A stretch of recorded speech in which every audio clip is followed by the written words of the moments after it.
ഇപ്പോൾ ലൈഫിൽ ഞാൻ ഏറ്റവും കൂടുതൽ എൻജോയ് ചെയ്യുന്ന ഫേസ് ഏതാണെന്ന് വെച്ചാൽ ജോലിക്കൊന്നും പോവാതെ ഇങ്ങനെ വീക്കെൻഡ്സിൽ ട്രിപ്പ് പോകുന്നുള്ളത്. ആൻഡ് ഈ ഒരു ട്രിപ്പ് പോകുന്നത് വേറെ അങ്ങോട്ടുമല്ല, ന്യൂസിലാൻഡിൻ്റെ ഹിഡൻ സ്പോട്ടായ കരംഗെ ഹാക്കെ ജോർജ്. പ്രൊണൗൺസ് ചെയ്യുന്നത് റൈറ്റ് ആണോ എന്നൊന്നും അറിയില്ല. ഇങ്ങനെയൊക്കെ എക്സ്പ്ലെയിൻ ചെയ്ത് പോയിക്കൊണ്ടിരിക്കുമ്പോഴാണ് ഒരു കാര്യം ഓർത്തത്, വീട്ടിലിടുന്ന ചെരുപ്പായിട്ട് നമുക്ക് ഹൈക്കിങ്ങിന് പോകാൻ പറ്റില്ലല്ലോ. അതുകൊണ്ട് ട്രിപ്പ് എവിടെ നിന്നാണോ സ്റ്റാർട്ട് ചെയ്തത് അവിടെ തന്നെ തിരിച്ചെത്തി. ഇവിടെ വന്നപ്പോൾ തൊട്ട് ഇവിടെയുള്ള എല്ലാവരും എന്നോട് ചോദിക്കുന്നതാണ്, ന്യൂസിലാൻഡാണോ കാനഡയാണോ ഇഷ്ടം എന്നുള്ള ചോദ്യം. ഒബ്വിയസ്ലി ഞാൻ കാനഡയെ പറയുള്ളൂ, കാരണം അവിടെ ഞാൻ 4 വർഷം നിന്ന ഒരാളാണ്.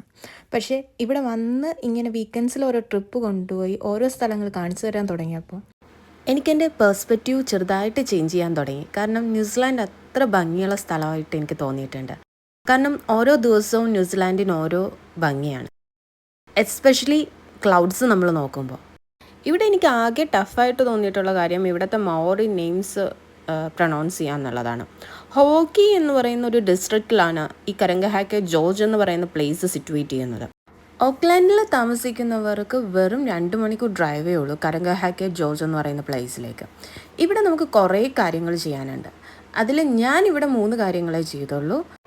ഫസ്റ്റ് തിങ് എന്ന് പറയുന്നത്, ഇതൊരു ലൂപ്പ് വോക്കാണ്. നമ്മൾ എവിടെ നിന്ന് സ്റ്റാർട്ട് ചെയ്യുന്നോ അവിടെ തന്നെ തിരിച്ചെത്തും. അതുകൊണ്ട് വലിയ തരത്തിൽ നമുക്ക് പേടിക്കേണ്ട കാര്യമൊന്നുമില്ല.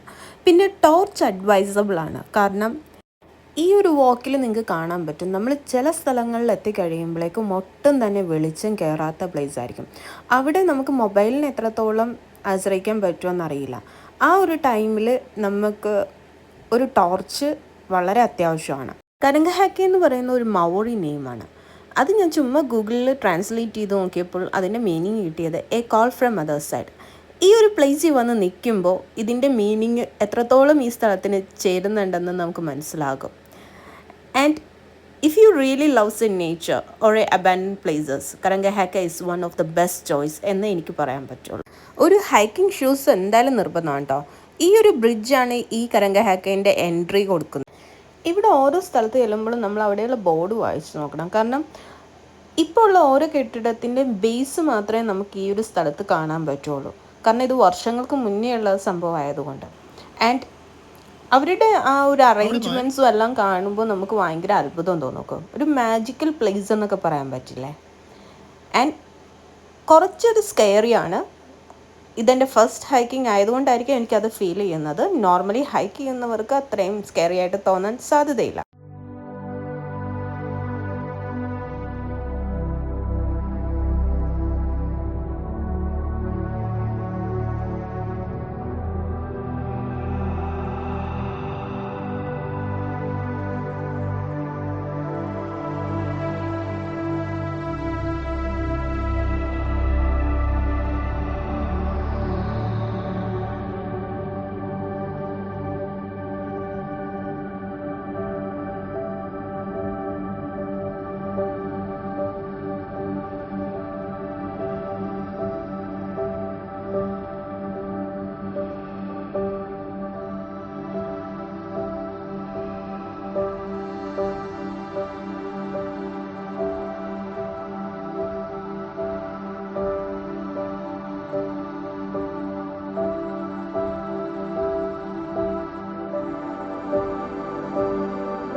ഇതാട്ടോ ഞാൻ പറഞ്ഞ ടണൽ.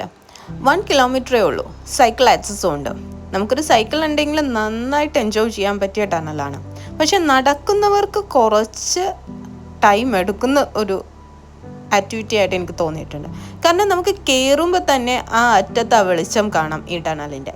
അത് നമ്മുടെ തൊട്ടടുത്താണെന്ന് നമുക്ക് ഫീൽ ചെയ്യും. പക്ഷെ എത്ര നടന്നാലും ആ വെളിച്ചം ആ എൻഡിലേക്ക് നമ്മൾ എത്തുന്നില്ല എന്ന് നമുക്കൊരു ഫീൽ തോന്നും.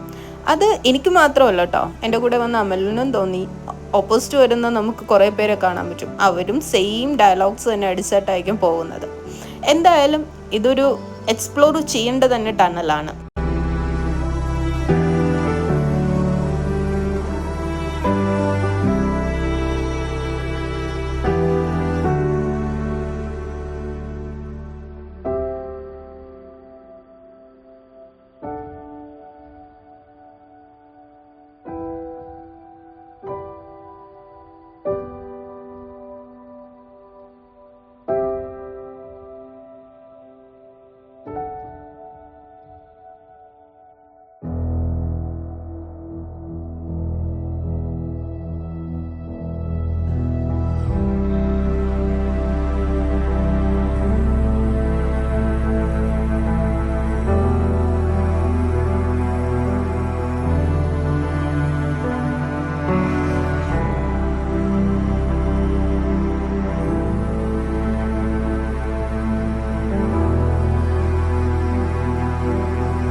ഇതാണ് എൻ്റെ മെയിൻ സ്ഥലം കേട്ടോ. ഇവിടെയാണ് നാച്ചുറൽ വിൻഡോസും ഗോൾഡ് മൈനിങ്ങും എല്ലാം നമുക്ക് കാണാൻ പറ്റുന്നത്. ഈ പ്രകൃതിയുടെ ഒരു എന്താ പറയുക, മാജിക് എന്നൊക്കെ പറയില്ലേ, അത് നമുക്കിവിടെ കാണാൻ പറ്റും. ഓരോ ജനലിലൂടെയും നോക്കുമ്പോൾ ഓരോ കാഴ്ചകളായിരിക്കും. ഇവിടെ എപ്പോഴും മഴ പെയ്യുന്ന സ്ഥലമായതുകൊണ്ട് തന്നെ നമുക്ക് നല്ലൊരു നോൺ സ്ലിപ്പറി ഷൂസ് വേണം കേട്ടോ. ഇല്ലെങ്കിൽ സ്ലിപ്പായി വീഴാൻ വളരെ ചാൻസ് കൂടുതലാണ്.